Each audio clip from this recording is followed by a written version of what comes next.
Hello, my friend. Tell me how life is. Let me clear my mind, my eyes, so that I can look at you and you can look at me and we can appreciate each other as we engage in athletics.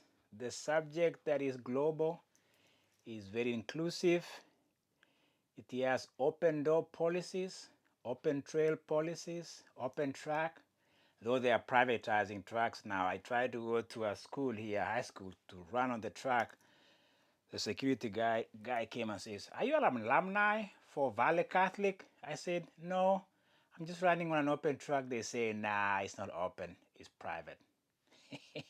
I got kicked out, ran home with my tail between my legs. Well, to Koreada, my friend, let's appreciate the sporting world, the running world, the movement. You know, when things are moving, there's more fluidity. And talking of fluidity, let me just go to the subject. Have you heard of this guy, Steve Ronald Prefontaine? Maybe you know of Prefontaine Classic, but maybe you don't know much about whom the athlete was. And I've not really been interested in him as a person until I started asking some questions, just vague questions. And there's a book that I saw that has come out. It's not the only book. There are several many books written about Prefontaine. Steve.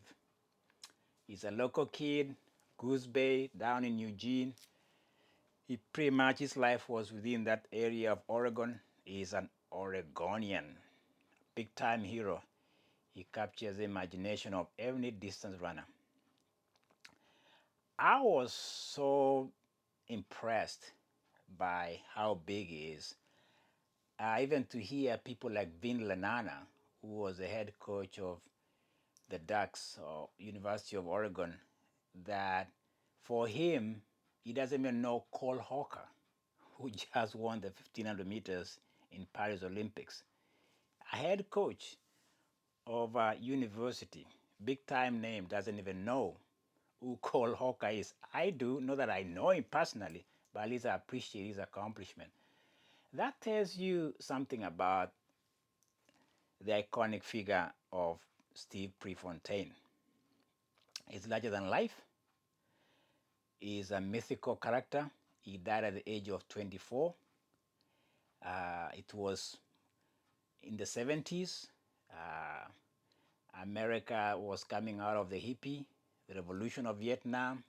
He pretty much almost captures that image of, rebellious, changing the status quo, long hair, white boy, and he looks like a maverick.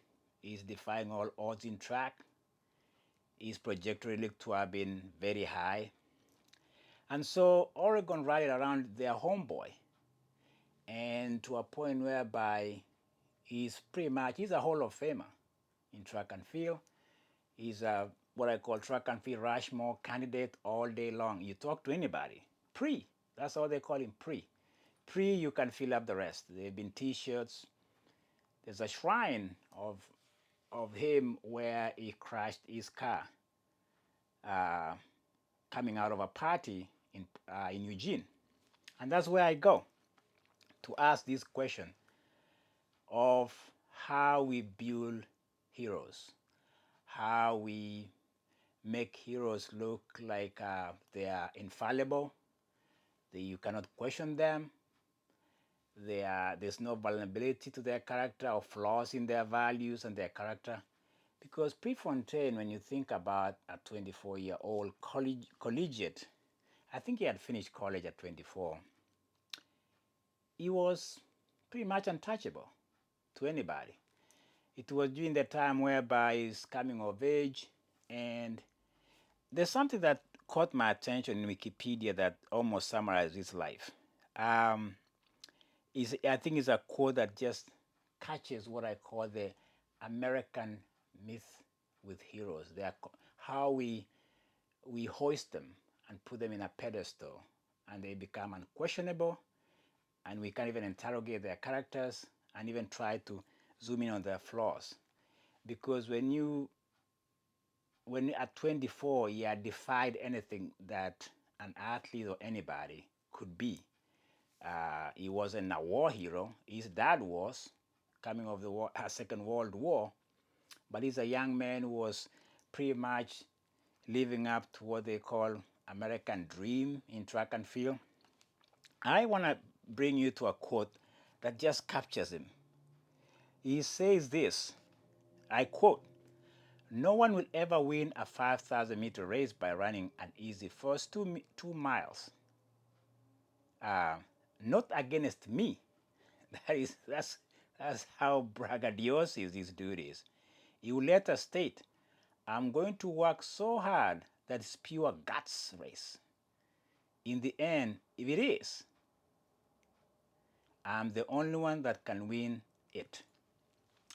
That's a young man. He's not 25, but he captures that American grit. There's, there's a movie, American Grit. And I think when people speak like that at that time of their lives, it, it, it stays in the psyche of Americans. And I'm not saying he's not a hero. Don't get me wrong from the get-go. I'm just trying to look at his character a little bit deeper than what maybe I've seen, and I try to expose some of these things. There's a new book that came out, written by an author that is not the father I said. Is the title of the book is Front Runner.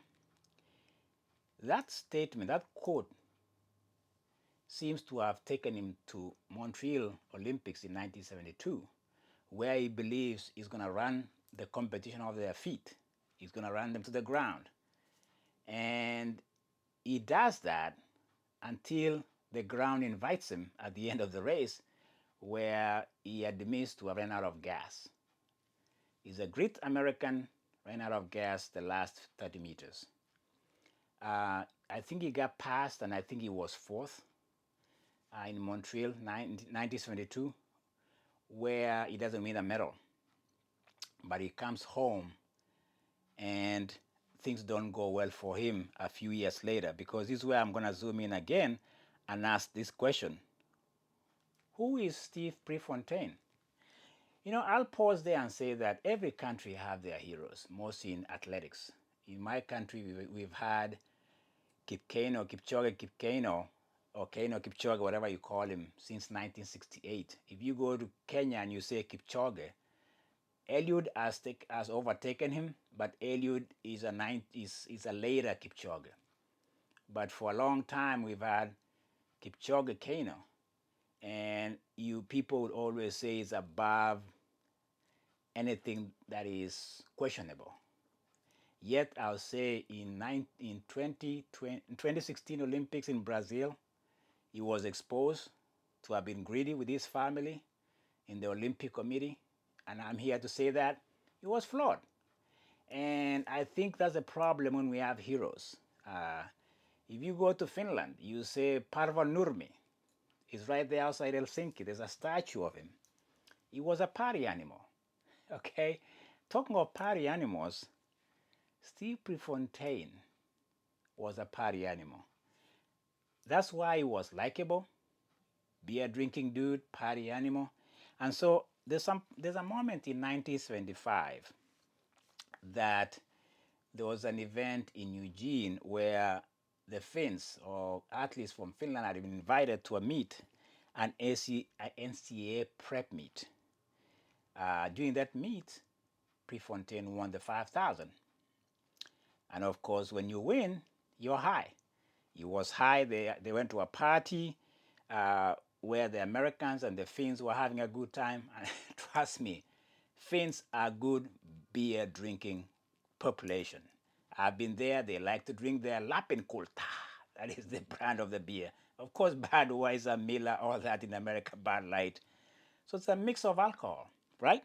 In the party. Steve Prefontaine is checking it down. And at midnight, according to what I'm reading in Wikipedia or the other channels that I've read, he decides his friends ask him to give them a ride to go home. What's the name of the compatriots in this drive? Olympiads. Frank Shorter, gold medalist from Montreal, and Kenny Moore, another Olympian. So they get in the car and they're driving from Eugene, going to their hometown towards Goose Bay. Who is driving? A drunk driver, somebody who's been consuming alcohol. They crash, and you can go to Eugene Goose Bay. There's a curve there, there's a rock where his car crashed. Frank Moore, no, Frank Shorter and Kenny Moore survived the accident. Steve Prefontaine dies under his own car. It was a nice car, by the way, 1973 MGB convertible. Ooh, convertible at night, huh? Okay? Party animal. He likes to party. He's 24. He's just finished college. He's feeling good. He just want to race. He dies on the spot. Two of his friends, two of his compatriots survive. His alcohol content, this is where I come in to ask, who is this guy? Was 0.16. 0.16 in this day and age of drunk drivers and exposing everybody else on the road while they are drunk is arrestable. You go in jail and stuff like that. That's Steve Prefontaine driving at night, midnight. He crashes, he doesn't survive. Two of his friends survive. I've always wondered how we gloss through that moment of somebody who is irresponsible, drunk, somebody who's been drinking alcohol, and his friends, whether he was driving or not, I don't know who is driving. I don't have the details of who was driving, but they're in a car and they've been drinking. Two of them survive. One of them is Steve Prefontaine doesn't. So from this point on, we start to build a shrine of Prefontaine. From somebody who was irresponsible, party animal, but he's a maverick. He's very appealing. The book talks about, the new book that I just saw a few samples of the book talks about how likable the guy was. Of course he's likable. He's a party guy. How people just gravitate towards him. Of course. There's nothing wrong with that. He's a good old boy. White boy to say the least. I've struggled with that mystical idea of describing people without focusing on one moment. The two people are lucky to have survived and one person dies. But from that point on, we put him on Mount Rushmore. He never won any medal. He was fourth in 1972 Olympics. But it's larger than life. It's captured my imagination, the imagination of Oregonians, the world, the nation. But I ask this question, is that all it takes to be a maverick? To talk like you're going to do things with grit? By the way, he had the guts, though. I have to give him that. His hair was very appealing. He was very hippie. He pretty much represents the Oregonian hippiness. Long hair. I suspect if it was this time of our lives, he'd have tattoos everywhere. It's okay. I'm not, chastising that. I'm just asking these questions. Is that all it takes to be a hero? Because people are saying he died young. There are two people who survived and they were young and they were lucky. Frank Moore and the other guy, Frank Shorter, and I keep missing their names. And Frank Moore and who? Hold on a minute. I don't like to Frank. Anyway, the guys who survived the accidents, to me, should be, I'm asking this question in context of what happened in that accident. And I know that for somebody to go in the Hall of Fame, he must transcend the sport, and which Prefontaine does. But I think some of the things we gloss over is their flaws. Nobody called them in and asked them questions. And this happens too when you're larger than life. When you are doing very well, people don't hold you accountable.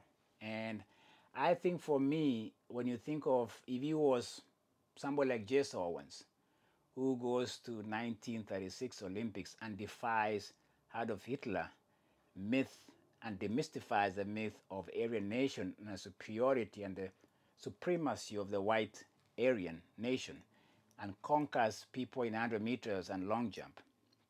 He comes home and is still being seen as second class citizen. It takes a long time for us to even recognize his accomplishment. If you ask people right now, young people, Jesse Owens, who is Jesse Owens? But he was an African American gold medalist from 1936 Olympics, and the world was in turmoil when Hitler was about to unleash his wrath and extermination on our people. We know what happened. But I usually ask this, who writes history? Who hoists people to Mount Rushmore and the Hall of Fame? Who belongs there? Are we speculating that Prefontaine could have been a medalist in the Olympics? He wasn't. Are we speculating that he could have won anything in front of him? He didn't. He won NCAA collegiate. He was doing okay within this region. He's okay. I'm just asking how we build people up. And then we say, that is our hero. Is he? Because when Vin Lenana, the collegiate coach, doesn't even know Cole Hawker, who just won the 1500 meters in the Olympics. People even know about Bob Kennedy, who was the greatest 5,000 meters in the 90s. People cannot even mention Bernard Lagat. Of course, he was born in Kenya, but he got world medal to America. I think for me, the whole story depends on whom you ask and who writes it. And it doesn't sit well with me because when someone says, I'm going to just run with grit and guts, he does that. Like the other day, I was talking about somebody like even Susie Hamilton. He had the grit, but he fell short of medals. You can do anything in grit. It sounds American, grit. I'm going to do this with all my will. I'm going to put in, Prefontaine put in a lot of miles, by the way.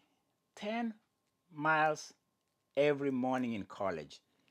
Hey, that guy trained. He trained well. He seems to have been a maverick. He was beyond his time. He spoke a lot. He became larger than life. But is he the hero? Is he the national hero? Is he the state hero? Depends on whom you ask. But again, I don't know that he's been held accountable for this idea of drinking while you're intoxicated. It reminds me of Kelvin Kiptum, the marathon runner from Kenya who just died on a road accident. Was he drunk while he was driving? I don't know. But alcohol and athletes is where I'm going with this, okay? Because in Kenya, a lot of them have suffered from this combination, this toxic combination. We've had people whose career have just gone, they've imploded.